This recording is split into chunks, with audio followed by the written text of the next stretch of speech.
ओम शांति। आज 17 सितंबर 2023। आज बाबा की अव्यक्त वाणी है। प्रातः मुरली ओम शांति, रिवाइज मुरली 13 दिसंबर 95, बाप दादा मधुबन। आज की वाणी का टाइटल है व्यर्थ बोल डिस्टर्ब करने वाले बोल से स्वयं को मुक्त कर बोल की इकोनॉमी करो। आज बाप दादा चारों ओर की आत्माओं को आप सभी के साथ देख रहे हैं।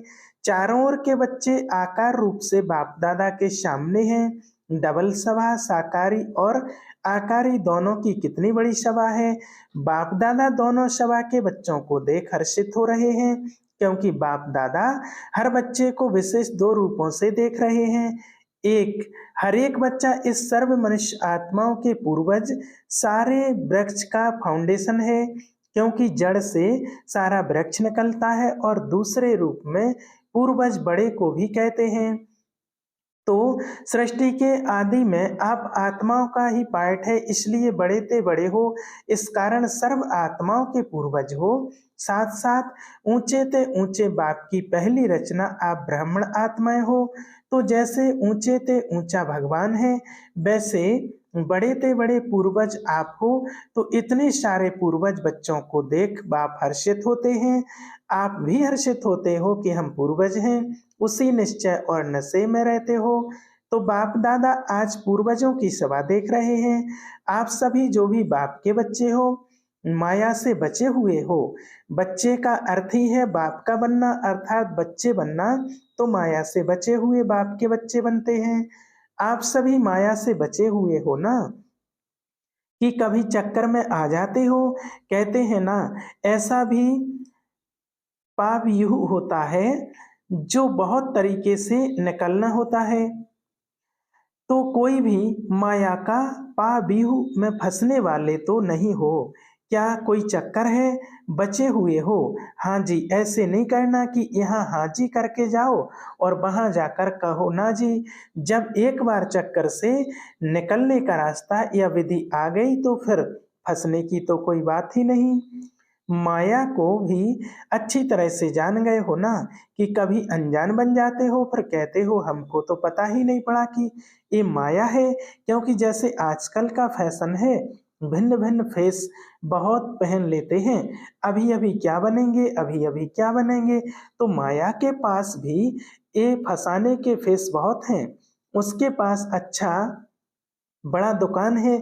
जिस समय जो रूप धारण करना चाहे उस समय कर लेती हैं। और अगर जाने अनजाने फंस गए तो निकलने में बहुत टाइम लगता है। और संगम का एक सेकंड व्यर्थ जाना अर्थात एक वर्ष गंवाना है, सेकंड नहीं। आप सोचो संगम युग कितना छोटा है। अभी तो डायमंड जुबली मना रहे हो, और इस थोड़े से समय में जो बनना है, जो जमा करना है, वो अभी बन सकते हैं। तो बाप दादा देख रहे थे कि बनने का समय कितना थोड़ा है और बनते हो सारा कल्प। तो कहाँ 5000 वर्ष, और कहाँ अभी 60 वर्ष। चलो आगे कितना भी समय होगा, लेकिन हजारों की गिनती में तो नहीं होगा ना। तो इस थोड़े से समय में राज्य अधिकारी बनने व रॉयल फैमिली में आने के लिए क्या करना होगा। वैसे संख्या के हिसाब से सतयुग में विश्व का तख्त तभी सभी को तो मिल नहीं सकता है।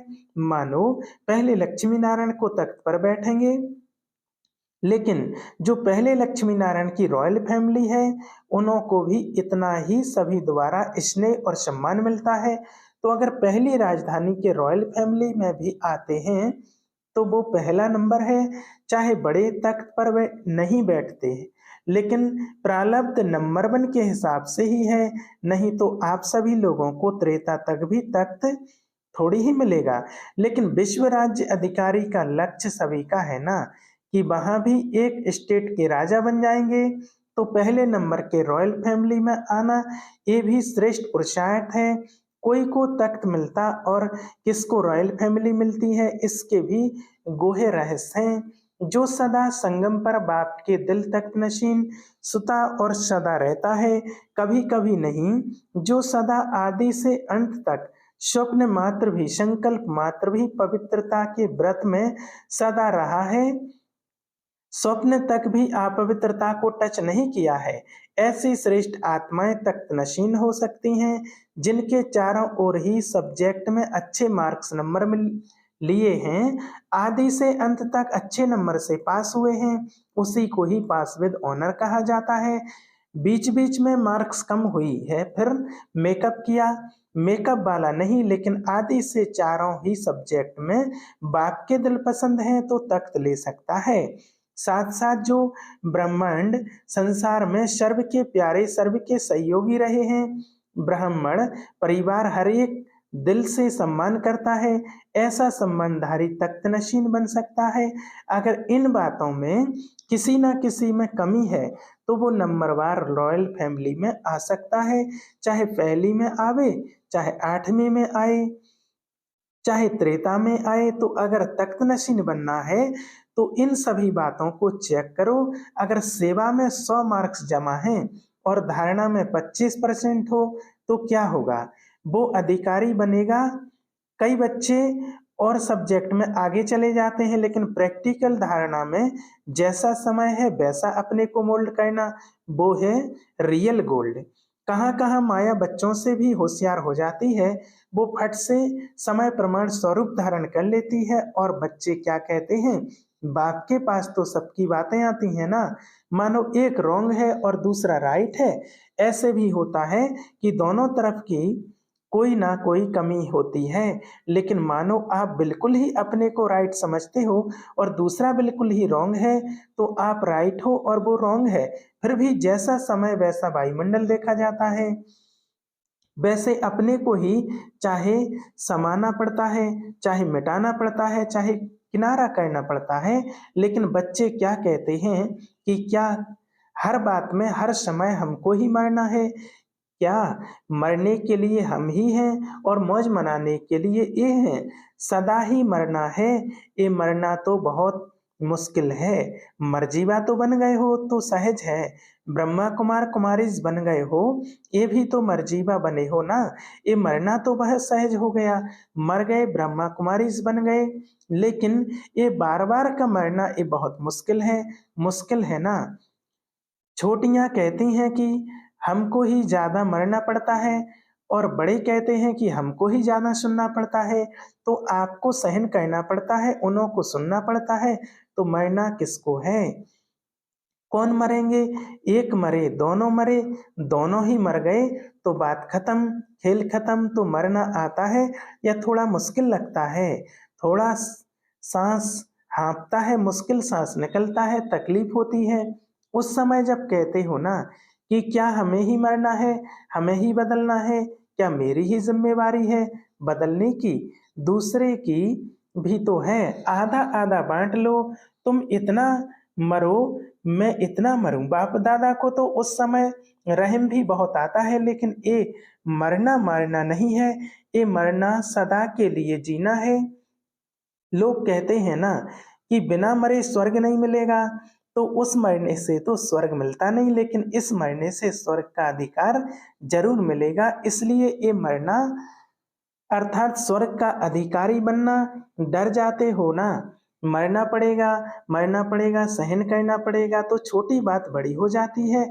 आप सोचो कोई भी डाकू या चोर है नहीं, लेकिन आपको डर बैठ गया है कि डाकू है, चोर है, तो भय से क्या होता है? भय से या तो हार्ट नीचे ऊपर होगी या ब्लड प्रेशर नीचे ऊपर होगी, डर से होता है ना। तो डर जाते हो, मरना बड़ी बात नहीं है, लेकिन आपका डर बड़ी बात बना देता है।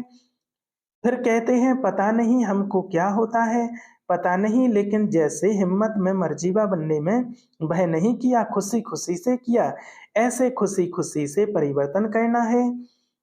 मरना शब्द नहीं है, लेकिन आपने मरना मरना शब्द कह दिया है इसलिए डर जाते हैं। वास्तव में ये मरना नहीं है, लेकिन अपने धारणा की सब्जेक्ट में नंबर लेना है। सहन करने में घबराओ मत। क्यों बाबा क्यों बाबा कहते, क्यों घबराते हो? क्योंकि समझते हो कि झूठी बात में हम सहन क्यों करें। लेकिन सहन करने की आज्ञा किसने दी है? झूठ बोलने वाले ने दी है।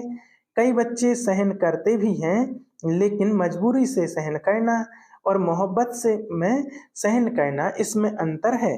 बात के कारण सहन नहीं करते हो, लेकिन बाप की आज्ञा है सहनशील बनो, तो बाप की आज्ञा मानते हो तो परमात्मा की आज्ञा मानना एक खुशी की बात है ना, कि मजबूरी है तो कई बार सहन करते भी हो, लेकिन क्या थोड़ा मिक्स होता है, मोहब्बत भी होती है, मजबूरी भी होती है। सहन कर ही रहे हो तो क्यों नहीं खुशी से ही करो, मजबूरी से क्यों करो। वो व्यक्ति सामने आता है ना तो मजबूरी लगती है, और बाप सामने आवे कि बाप की आज्ञा पालन कर रहे हैं तो मोहब्बत लगेगी, मजबूरी नहीं।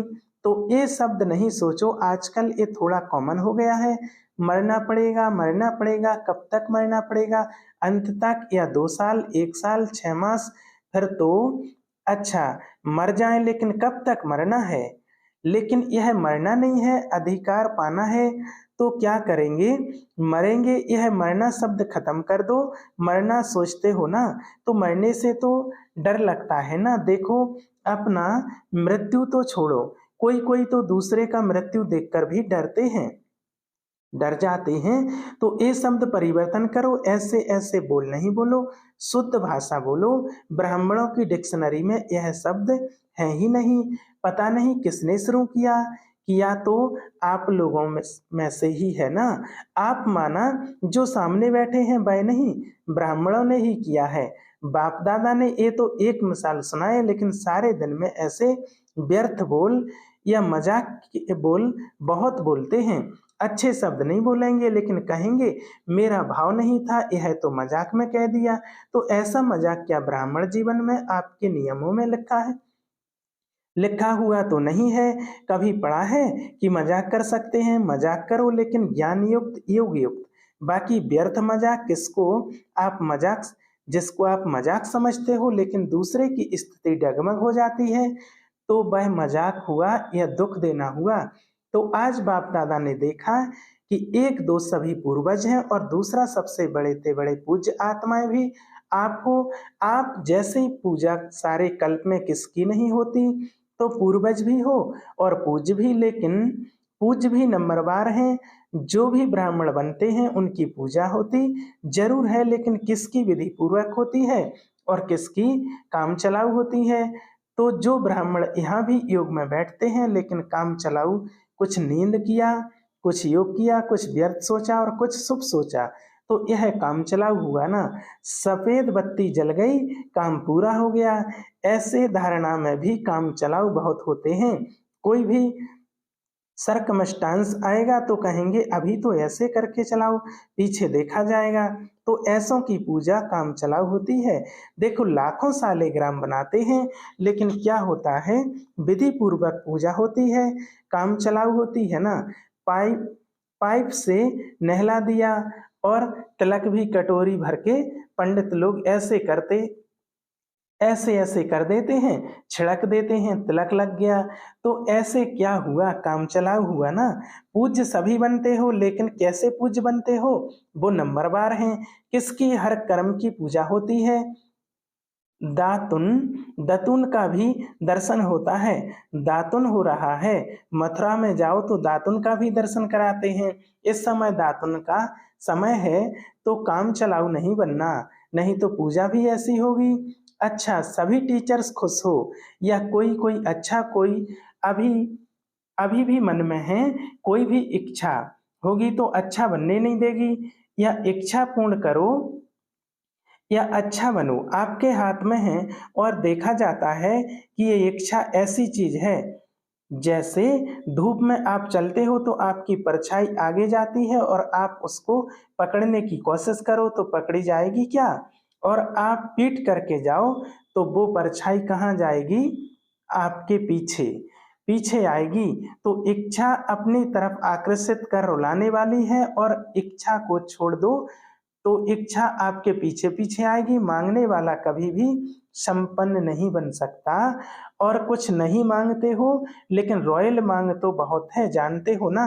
रॉयल मांग क्या है, अल्पकाल का कुछ नाम मिल जाए, कुछ शान मिल जाए, कभी हमारा भी नाम विशेष आत्माओं में आ जाए, हम भी बड़े भाइयों में गिने जाएं, हम भी बड़ी बहनों में गिने जाएं, आखिर हमको भी तो चांस मिलना चाहिए। लेकिन मांगता हो जब तक मंगता हो तब तक कभी खुशी के खजाने से संपन्न नहीं हो सकते।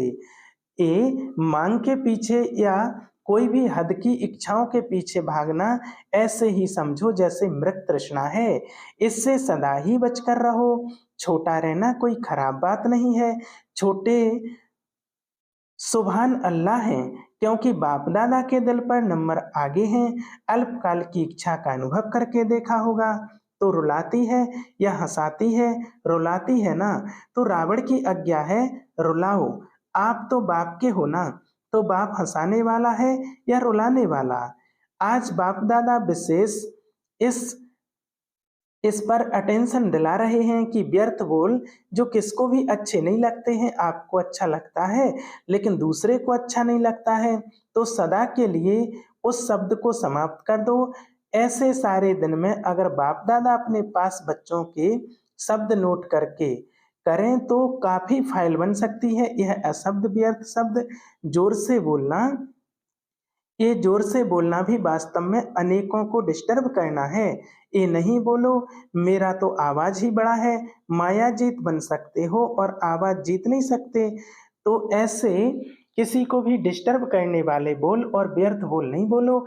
बात होती है तो दो शब्दों कि लेकिन आधा घंटा उस बात में बोलते रहेंगे तो ये जो लंबा बोल बोलते हो, जो 4 शब्दों में काम हो सकता है वो 12-15 शब्द में नहीं बोलो। आप लोगों का स्लोगन है कम बोलो धीरे बोलो। तो जो कहते हैं ना हमारा आवाज बहुत बड़ा है, हम चाहते नहीं है लेकिन आवाज ही बड़ा है, तो वो गले में एक स्लोगन लगा कर डाल लेवे। होता क्या है, आप लोग तो अपनी धुन में जोर से बोल रहे हो लेकिन आने जाने वाले सुन करके ये नहीं समझते हैं कि इसका आवाज बड़ा है, वो समझते हैं पता नहीं झगड़ा हो रहा है। तो ये भी डिससर्विस हुई। इसलिए आज का पाठ दे रहे हैं व्यर्थ बोल या किसी को भी डिस्टर्ब करने वाले बोल से अपने को मुक्त करो। व्यर्थ बोल मुक्त। फिर देखो अव्यक्त फरिश्ता बनने में आपको बहुत मदद मिलेगी। बोल बोल बोल बोलते ही रहते हो। अगर बाप दादा टैप करके आपको सुनाए ना तो आपको भी हंसी आएगी। तो क्या पाठ पक्का किया है? बोल की इकोनॉमी करो, अपने बोल की वैल्यू रखो। जैसे महात्माओं को कहते हैं ना सत्य वचन महाराज, तो आपके बोल सदा सत्य वचन अर्थात कोई ना कोई प्राप्ति कराने वाले वचन हो। किसको चलते फिरते हंसी में कह देते हो ये तो पागल है, ये तो बेसमझ है। ऐसे कई शब्द बाप दादा अभी भूल गए हैं लेकिन सुनते हैं। तो ब्राह्मणों के मुख से ऐसे शब्द निकलना ये मानो आप सत्य वचन महाराज वाले किसी को श्राप देते हो। किसको श्रापित नहीं करो। सुख दो युक्ति युक्त बोल बोलो, तो काम का बोलो, व्यर्थ नहीं बोलो। तो जब बोलना शुरू करते हो तो 1 घंटे में चेक करो कि कितने बोल व्यर्थ हुए और कितने सत वचन हुए। आपको अपने बोल की वैल्यू का पता नहीं, तो बोल की वैल्यू समझो। अशब्द नहीं बोलो, शुभ शब्द बोलो, क्योंकि अभी लास्ट मास है और आदि का मास डायमंड जुबली है। तो सारा साल डायमंड बनेंगे या 6 मास बनेंगे? सारा साल बनेंगे ना। इसलिए बाप दादा डायमंड जुबली के पहले बच्चों को विशेष अटेंशन दिला रहे हैं। बाप दादा चारों ओर के दृश्य को देखते ही रहते हैं, सारा दिन नहीं देखते रहते हैं, सेकंड में सब देख सकते हैं। तो पाठ पक्का किया, मुक्त बनना है या थोड़ा थोड़ा मुक्त और थोड़ा थोड़ा युक्त? हर एक अपने को देखो। ये नहीं शुरू करना कि बाबा ने बाणी चलाई फिर भी बोल रहा है। दूसरे को नहीं देखना, अपने को देखो। मैं बाप की श्रीमत को कितना अपनाया है। अभी तो एक दो के देखते हैं, ये कर रहा है, लेकिन जब अधिकार मिलने में वो नीचे पद में जाएगा तो उस समय आप साथ देंगे, उस समय देखेंगे, उस समय नहीं देखेंगे। फिर अभी क्यों देखते हो? अच्छा, सभी मुक्त बनेंगे ना। सभी को पाठ याद है? कौन सा पाठ? व्यर्थ बोल मुक्त याद है? भूल तो नहीं गया है? अच्छा, चारों ओर के पूर्वज आत्माओं को सदा इस निश्चय और नशे में रहने वाले श्रेष्ठ आत्माओं को सदा बाप की श्रीमत प्रमाण हर कर्म करने वाले कर्मयोगी आत्माओं को सदा दृढ़ संकल्प से बाप के हर कदम पर कदम रखने वाले फॉलो फादर बच्चों को बहुत बहुत याद प्यार और नमस्ते। डबल विदेशियों को डबल नमस्ते। हम रूहानी बच्चों की रूहानी बाप दादा को याद प्यार और गुड मॉर्निंग नमस्ते शुक्रिया बाबा। वरदान, लौकिक को अलौकिक में परिवर्तन कर घर को मंदिर बनाने वाले आकर्षण मूर्त भव। प्रवृत्ति में रहते घर के वायुमंडल को ऐसा बनाओ जिसमें कोई भी लौकिकता ना हो। कोई भी आए तो अनुभव करे कि यह अलौकिक है, लौकिक नहीं। यह साधारण घर नहीं लेकिन मंदिर है। यह है पवित्र प्रवृत्ति वालों की सेवा का प्रत्यक्ष स्वरूप। स्थान भी सेवा करे, वायुमंडल भी सेवा करे। जैसे मंदिर का वायुमंडल सबको आकर्षित करता है, ऐसे आपके घर से पवित्रता की खुशबू आए तो वह खुशबू सुता चारों ओर फैलेगी और सबको आकर्षित करेगी। स्लोगन, मन बुद्धि को दृढ़ता से एकाग्र कर कमजोरियों को भस्म कर दो, तब कहेंगे सच्चे योगी। आज सूचना, आज अंतर्राष्ट्रीय योग दिवस, तीसरा रविवार है। शाम 6:30 से 7:30 बजे तक सभी भाई बहनें योग अभ्यास में अनुभव करें कि मुझ आत्मा द्वारा पवित्रता की किरणें निकलकर सारे विश्व को पावन बना रही हैं। मैं मास्टर पतित पावनी आत्मा हूँ। अच्छा, ओम शांति।